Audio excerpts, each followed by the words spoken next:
It's 4:45 in the morning. Why did I think this was a good idea?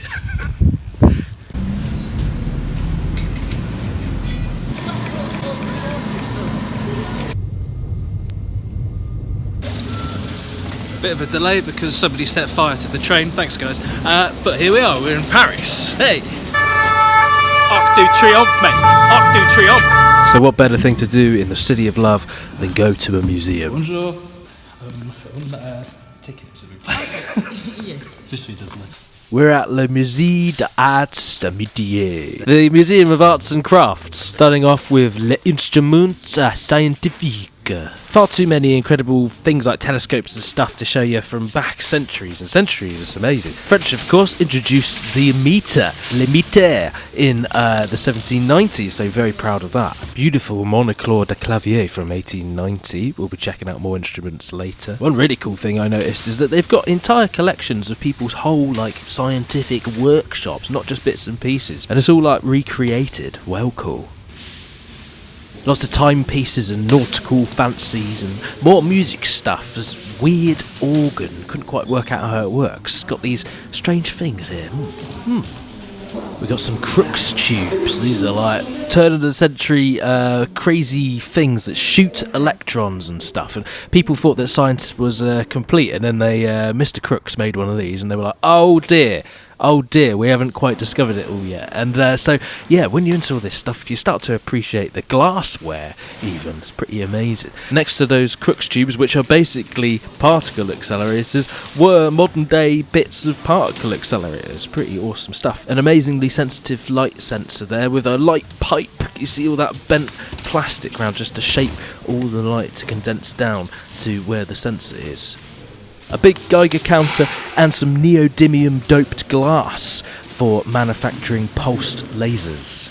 And you've got early electronic handmade Leyden jars and resistors and capacitors that people used, and even the voltaic pile that Alessandro Volta made, first battery. Pretty amazing. Before he invented that, all they were messing around with was static electricity, so pretty big, important thing. We move on to some beautiful mathematical models and a collection of early calculators, calculating devices. This beautiful one made by a bloke called Pascal, of course, made for calculating money stuff, and then moving on to all these modern, kind of modern computers, the kind of computing era that I really like, with all the big blinking light panels and stuff.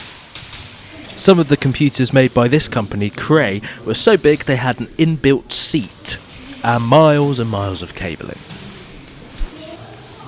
An electron microscope, a lovely collection of all different types of magnetic core memory there, all the data lines weaved in between these little ferrite cores that are literally bits of information. Magnetic tape, floppy disks, not so floppy disks, all the way up to your modern hard drives, all the same technology.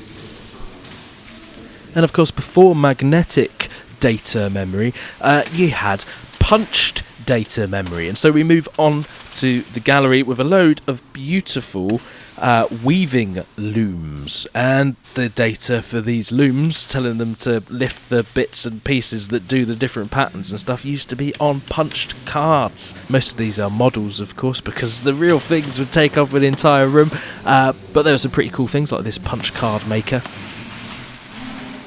But moving swiftly on to the collection Communication. And you know that I'm excited about this one. This collection spans all different types of communication mediums and instruments. Starting off with the printing press, of course. Lovely, beautiful examples, a big one. And of course, I was drawn to the telegraphs. These are machines that allow you to write over distance. The French, rightly so, proud of their optical chape telegraph.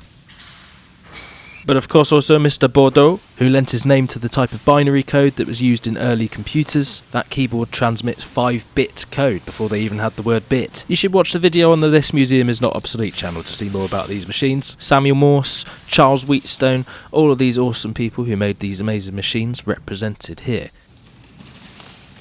A lot of early radio communication stuff, including some beautiful old triode valves and a Branly coherer. This is an early radio wave receiver.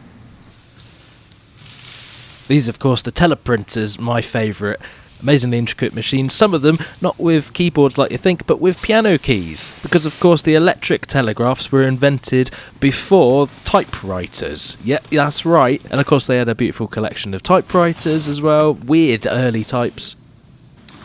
And French ones, of course, with the AZERTY on the keyboard instead of QWERTY. Quite a brilliant collection of telephone stuff, like, you know, the actual handsets and stuff, the microphones and that, but also the switches from the exchanges, some really unique looking uniselectors that I'd not seen before, and some 2-motion selectors and stuff. These are the things that would move automatically in the central exchange to connect you to somebody else's telephone, and a beautiful manual switchboard.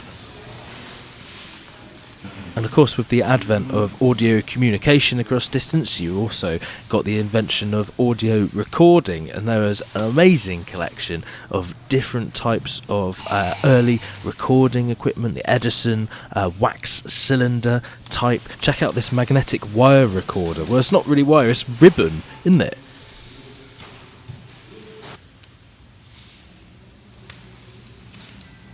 And of course, there's visual communication to cover as well, so we've got an amazing collection of cameras, and talking about all the different processes as well. Daguerreotypes, I think that was a French dude.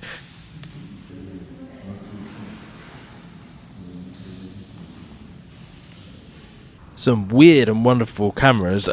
This gun camera here, I'm not sure I'd want that pointed at me. A chronophotographique. A chronophotographique device.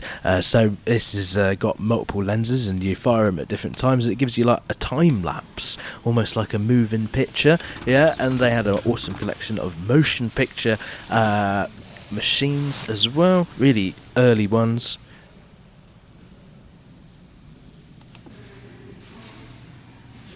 Moving up to big 1950s TV cameras. Lovely projectors, including this beautiful cock. And the computers and stuff used to edit the footage. This is a loomer type. I'm not sure how it works, but I'm pretty sure it's amazing.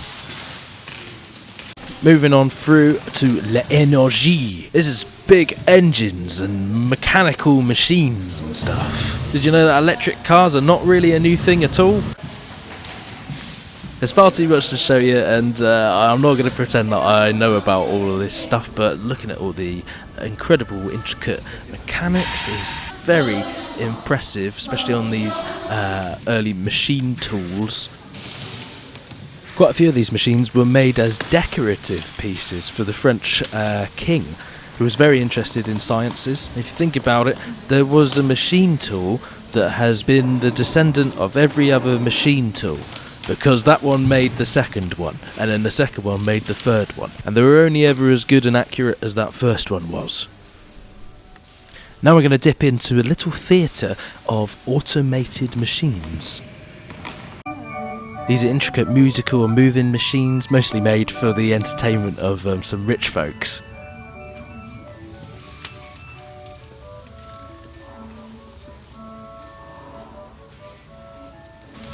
What is this thing? Yeah, this is a flying machine. It's not only that, it's a steam-powered flying machine built by a madman, Clement Ader, in the 1890s. It was financed by the French War Office. Ader claimed that it flew for 100 metres, but I'm not so sure looking at that thing. I would not like to get in that. We're moving now into the world of automobiles. 4-time world champion Cathy Marceau's bike. Most of the collection of cars and planes housed in this beautiful hall here with these lovely stained windows. And yet we're climbing all the way up there.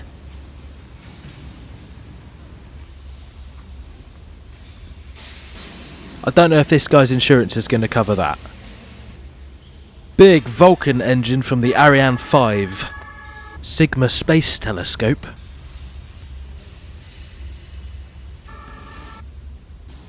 Alain Prost's car, flying the tricolour. And up we go until we're even higher than the planes.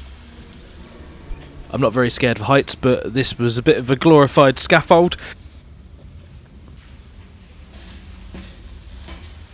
If only cars with propellers had caught on. Probably not best for road safety. Hey, it's me. So I'm back from Paris, and even bigger news, I've actually moved to Ramsgate, away from London. So that means that one, my life is kind of hectic at the moment, but two, we've got a new workshop and we've got a load of new things to show you. So if you want to keep up with that, then do the little subscribe thing, and if you really like this, you can click on the Patreon link and get even more videos of behind the scenes stuff. So I will see you there. Alright, in another one.